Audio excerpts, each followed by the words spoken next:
You walk into a root cellar in Lancaster County, and there it is, hanging from a wooden beam, wrapped in cloth, a leg of pork that has been there for 4 years and 3 months. No refrigerator. No freezer, no vacuum sealer, no electricity humming in the background, just salt, air, and patience. And when the old man cuts a slice for you, you taste something your grandfather knew and your father never did, something the grocery store cannot sell you at any price. And the Amish will tell you, if you sit at their table long enough, that 5 years is just the average. That is not a story. That is every winter in every Amish farmhouse, from Holmes County, Ohio, to Lancaster County, Pennsylvania. They have been preserving meat this way since the first Anabaptist families landed in Philadelphia in 1737, and the meat lasts up to 5 years without a single watt of power. The whole process costs about $2 in salt per cut. And the question I want you to keep in your head for the next 10 minutes is this one. Why did your grandmother stop doing this? The first time I walked into one of these homes near Millersburg, I spent 20 minutes looking for the thermostat before I realized there wasn't one. On August 8, 2025, the USDA released a document. It quietly confirmed everything the Amish have known for 300 years in writing, from the federal government itself. And here is what most channels will not tell you. You do not need a new house. You do not need land. You do not need to go off-grid. If you have a basement, a closet, or even a corner of your garage, you can do this starting this weekend. I did not believe any of this the first time I heard it. I was 58 years old, sitting at an Amish kitchen table in Lancaster County. The woman who fed me lunch served ham. I asked her when she had bought it. She laughed. She said she had not bought ham in 19 years. Her husband cured every cut himself, and what I was eating had been hanging in their cellar since the spring of the previous year. Almost 14 months on a hook. No refrigeration, no plastic, no preservatives from a factory, and I was eating it without a second thought, because it tasted like the best ham of my life. I did not believe her at first. I went home and I started reading. I read everything I could find from the National Center for Home Food Preservation at the University of Georgia. I read the old farmers' almanacs going back to the 1800s. I dug through extension service papers from Penn State and Utah State, and what I found made me angry, because everything she told me was true. Everything had been documented by American universities for over a century, and somehow, between my grandfather's generation and mine, all of it had been quietly erased from ordinary American life. Here's the science, plain and simple. Salt does not just flavor meat. Salt pulls water out of the cells of the meat through a process called osmosis. Bacteria need water to live. When the salt concentration inside the meat reaches above 10 to 12%, no harmful bacteria can survive. None.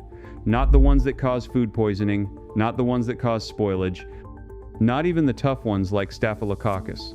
Salt creates an environment where life simply cannot exist, and the meat enters a state of preservation that can last not for weeks, not for months, but for years. Modern commercial cured meats, your bacon, your ham, your pepperoni, almost all contain sodium nitrite or sodium nitrate, usually labeled as pink curing salt or Prague powder. These compounds were introduced into American meat processing in the 1920s and became standard after the 1950s. They produce the pink color you associate with ham and bacon, and they provide an additional layer of protection against Clostridium botulinum, the bacterium that causes botulism. The Amish method I'm describing uses no nitrates.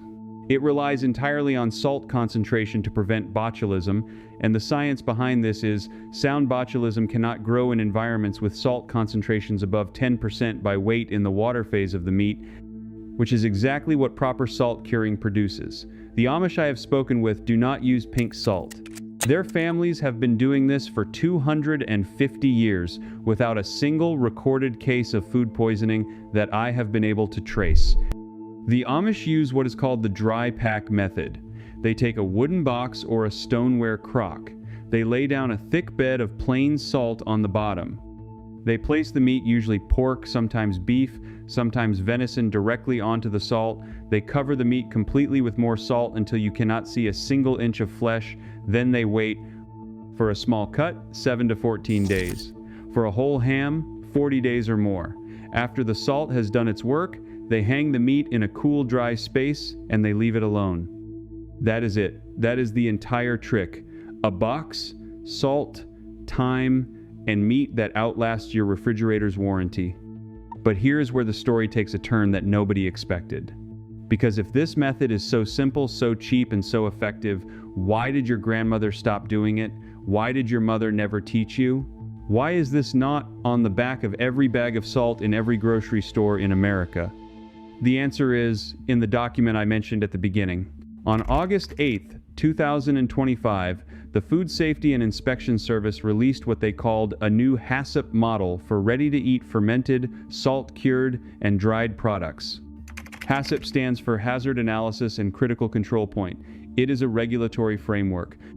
And the framework is so complex, so expensive to comply with, and so heavily inspected that it makes traditional home curing practically impossible to sell commercially in the United States.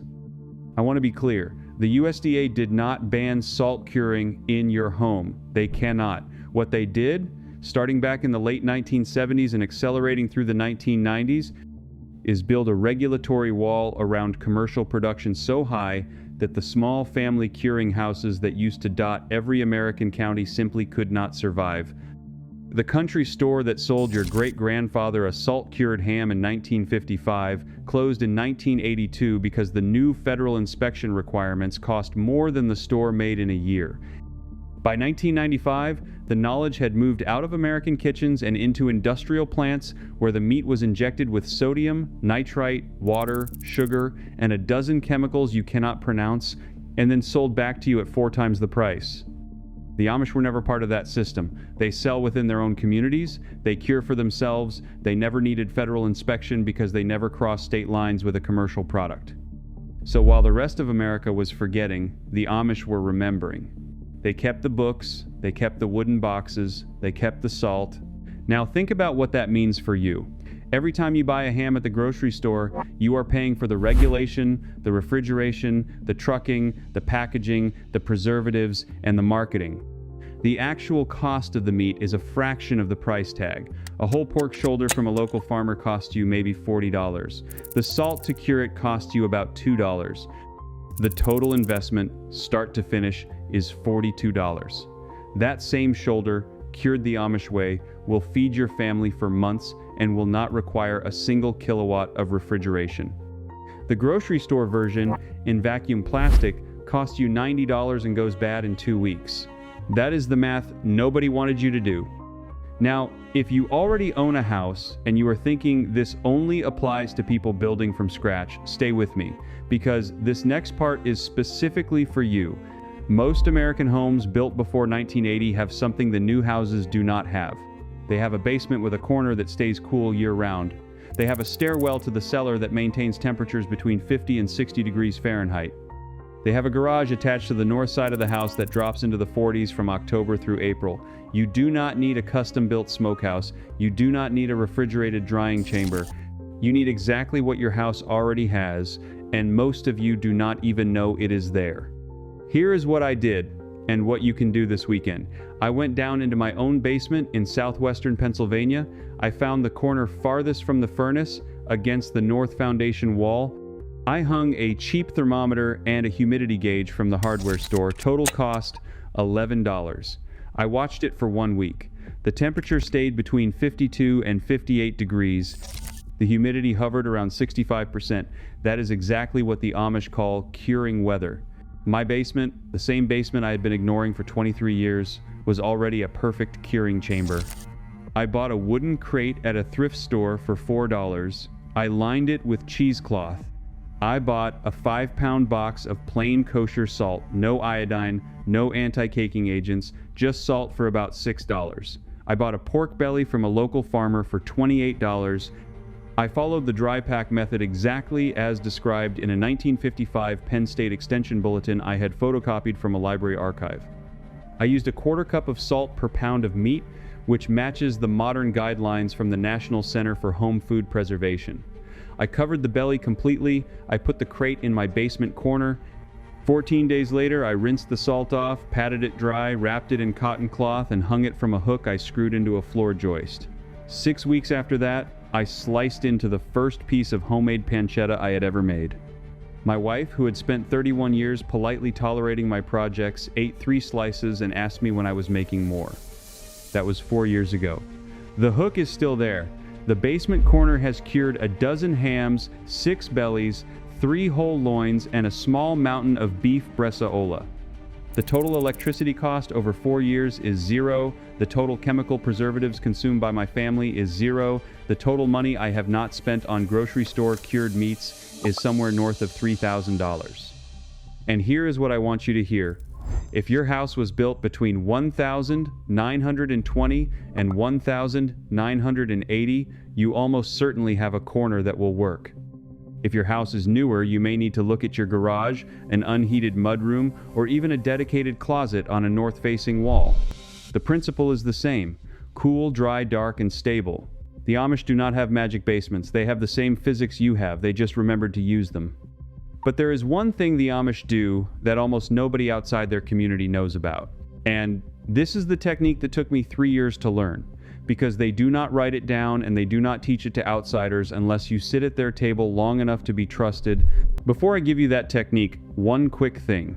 Everything I have been digging out of these old extension bulletins and these Amish kitchens, the dry pack method you just learned about, the basement corner setup, the cotton wrap I am about to walk you through, the 72-hour rest, the breath line from the $8 fix video, the 4-ingredient toothpaste paste, the stube wall from the heating video, and all the other pieces I have pulled out of Lancaster County and Holmes County over the years. I have put it all in one place, room by room, season by season, in the order the families actually use it.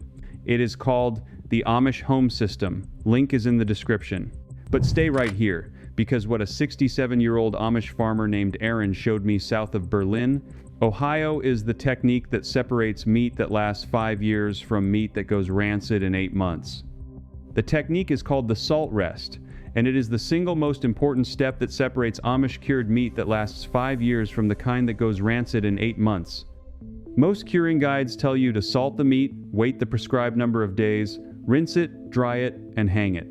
The Amish add one extra step that changes everything. After they remove the meat from the salt pack, they do not rinse it immediately. They let the meat sit on a wooden rack, uncovered, in the cool air of the cellar for exactly 72 hours. During those 3 days, the salt that has penetrated the outer layer of the meat continues to migrate inward. The surface dries.